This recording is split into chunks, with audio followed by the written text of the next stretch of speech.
Hello दोस्तों, M के study mall में आपका स्वागत है।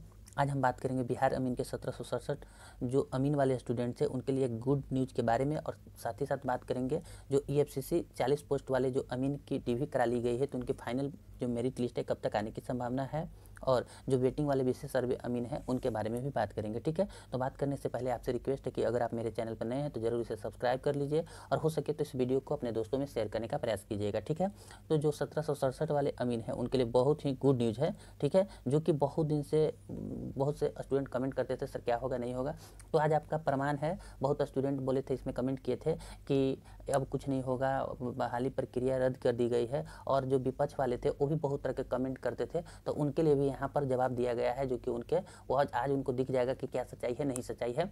ठीक है, और जो 1767 वाले पास स्टूडेंट हैं जो कि निगेटिव थिंकिंग लेके बैठते थे उनके लिए भी अब दिख जाएगा कि क्या पॉजिटिव उनके लिए है या नहीं है, चूँकि ये विधानसभा में प्रश्न उठाया गया है और इसमें कोई आप गलत जवाब नहीं दे सकते हैं। ठीक है, जो जवाब दिए हैं और रिकॉर्ड जवाब दिया गया है, ठीक है, वो सबके समक्ष जवाब का, ठीक है, जो कि तारांकित प्रश्न पूछा गया है और उसमें जो कि जवाब दिया गया है। विपक्ष के जो माले के विधायक हैं पालीगंज के संदीप सौरभ जी, जो इस प्रश्न को उठाए हैं अमीन से संबंधित प्रश्न को, और उनका जवाब दिया गया है मंत्री जी के द्वारा। ठीक है, तो इसमें जो दिया गया है वो जवाब सबके सामने दिया गया और इसमें कोई बात को गलत नहीं बोला जाता, जो सच रहता है वही बोला जाता है। और जी कि देखिए मीटिंग में मंत्री जी कुछ भी बोल देंगे, लेकिन विपक्ष के सामने अगर गलत कुछ बोलेंगे तो उस पर हमेशा आवाज़ उठाई जाएगी, तो जो सच रहता है उसी के बारे में बोला जाता है। तो ये 100% श्योर बात है और आपके लिए पॉजिटिव है, जो कि अमीन वाले स्टूडेंट 1767 वाले जो हार मान चुके थे अब आपके लिए नई ताजगी एनर्जी लेके आएंगे। जो विपक्ष वाले जो थी अमानत की डिग्री का रट्टा लगाए थे उनके लिए ये मुंहतोड़ जवाब दिया गया है। ठीक है, आप देख लीजिए आपके लिए क्या जवाब दिया गया है, क्या वैकेंसी रद्द हुई है नहीं हुई है, पूरी प्रक्रिया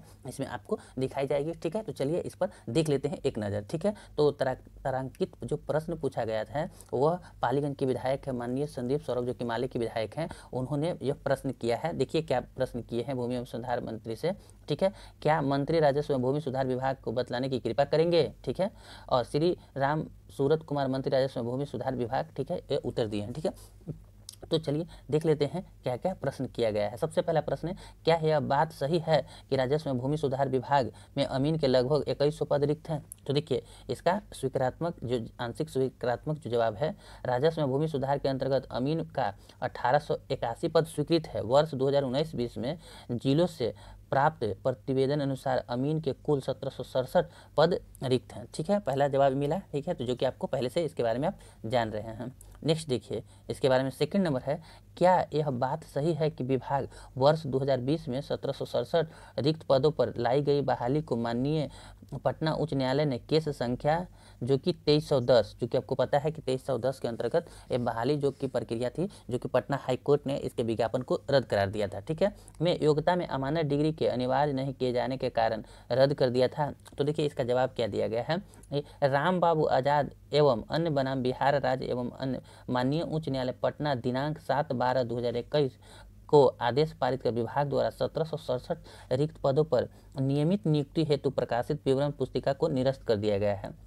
विभाग द्वारा उक्त आदेश के विरुद्ध उच्च न्यायालय में पटना में LPA 13/2022 दायर किया गया, जो कि हम लोग डेली इसी बात पर चर्चा करते हैं और इसी का अप टू डेट हम लोग डेली देते हैं और आप लोग भी मांगते हैं, जो कि यहाँ पर दिखाया गया है कि देखिए हाई कोर्ट के सामने जो कि LPA में गई है LRC डिपार्टमेंट, वो अपना बताए हैं कि हम इसके विरुद्ध में LPA में गए हैं। ठीक है, तो ये तो यहाँ एक चीज़ तो आपके लिए क्लियर हो गया कि सरकार यहाँ LPA में गई है। और मेन जो टॉपिक है ना वो 3 नंबर है आपके लिए, वो 3 नंबर को आप अच्छे से देखिएगा और समझने का प्रयास कीजिएगा। ठीक है, चलिए देखते हैं। यदि उपयुक्त खंडों में उत्तर स्वीकारात्मक है तो सरकार अमानत की डिग्री अनिवार्य करते हुए अमीन की बहाली कब तक करना चाहती है और नहीं तो क्यों। अगर नहीं करना चाहती है, चूंकि जवाब नहीं है, तो क्यों नहीं करना चाहती है, न्यू बहाली क्यों नहीं लाना चाहती है। देखिए यहीं पर है, बहुत से अमीन वाले अमानत वाले डिग्री वाले स्टूडेंट प्रतिदिन कमेंट करते हैं कि बिना अमानत के क्या होगा। आप खुद देख लीजिए आंखों के सामने कि क्या हो रहा है। और रही बात आप डिग्री के रट्टा लगाते रह जाइएगा, उससे अच्छा कहीं आप तैयारी कीजिए, ज़्यादा बेटर है। इस केस में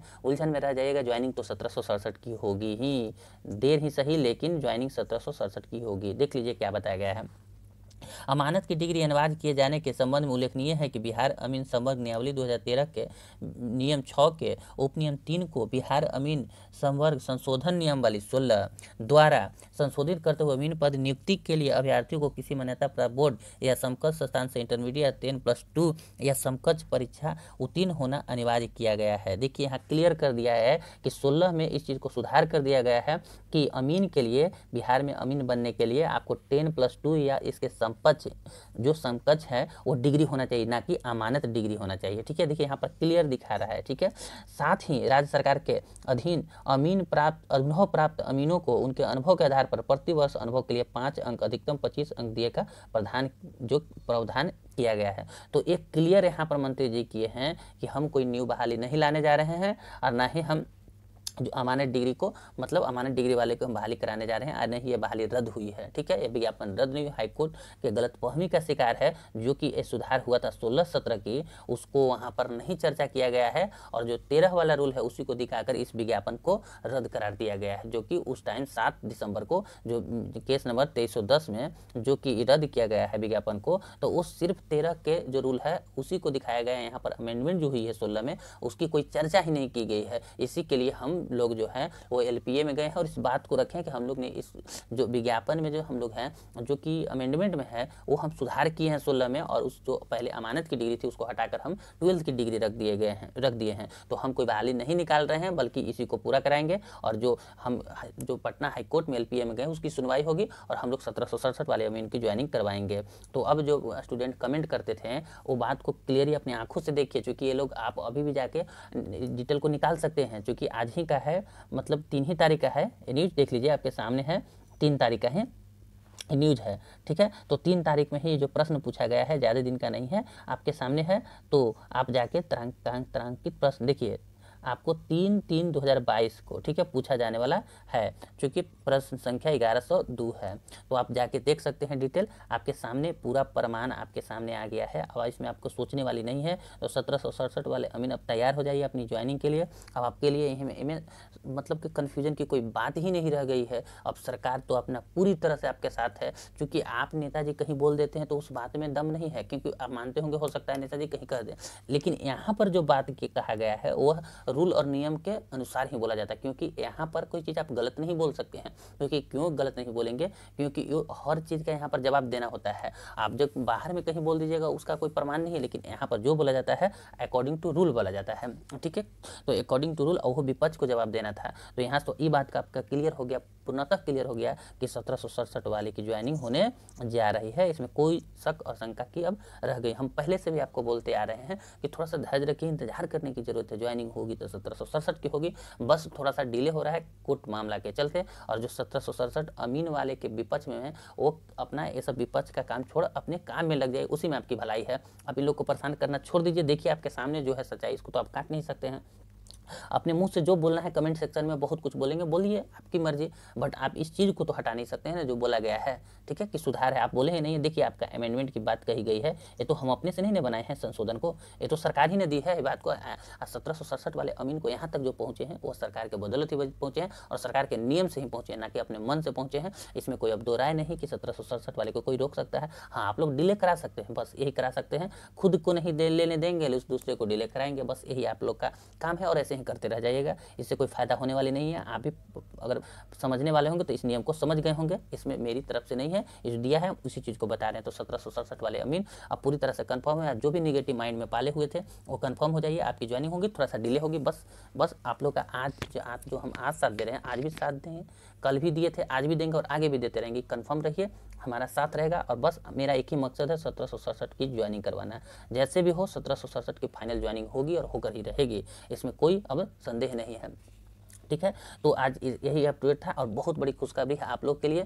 बस भगवान से मनाइए, जैसे ही जो हो जल्दी ही आशा व्यक्त किया जा रहा है कि होली से पहले आपके लिए कोई ना कोई अपडेट आ जाएगा। हेयरिंग का आशा है, क्योंकि आप पता होगा कि आपको जो कि एलआरसी डिपार्टमेंट में जो बदलाव हुआ है, जो नए आए हैं, तो उनके लिए थोड़ा सा विलम्ब हो रहा है, तो इसी के कारण थोड़ा सा डिले हो रहा है। और आशा व्यक्त किया जा रहा है कि इसकी सुनवाई मतलब मान के चलिए अगर हो जाता है तो ठीक है, क्योंकि कोर्ट 12 के बाद बंद होने वाली है, तो 12 से पहले हो जाती है तो ठीक है, नहीं तो होली के बाद आपको जरूर इसकी हेयरिंग मतलब हो जाएगी, ठीक है। और जैसे ही होगा आपके लिए कुछ अच्छा न्यूज़ लेकर आएगा, और जैसे भी जो आएगा बस मेरे चैनल से जुड़ जाइए, जो अपडेट होगा हम आप लोग के लिए लेकर आएंगे। तो 1767 वाले अमीन के लिए बहुत ही पॉजिटिव न्यूज़ है। अब आते हैं, बात करते हैं 40 पोस्ट वाले EFCC वाले स्टूडेंट की ज्वाइनिंग। तो देखिए, पहले भी हम आपको बताते आ रहे हैं कि मार्च में इनकी ज्वाइनिंग होने वाली है और ये कोई रोकने वाला नहीं है। मार्च में कोई ना कोई आपको अपडेट देखने को मिलेगा, और जल्द ही कुछ ही 10 दिन 5 दिन जो भी हो, आपको हम एग्जैक्ट डेट तो नहीं बताएंगे, क्योंकि एग्जैक्ट डेट में होता है कि देखिए हम बताएंगे कुछ और, पता कुछ और चलता है, 1-2 दिन आगे पीछे हो जाता है, तो आप लोग कमेंट करने लगते हैं कि सर जो बताएं हुआ नहीं। तो हो सकता है 2 दिन 4 दिन 10 दिन 5 दिन में आपको अप टू डेट मिलेगा, कुछ ना कुछ होगा, सब कुछ तैयार है,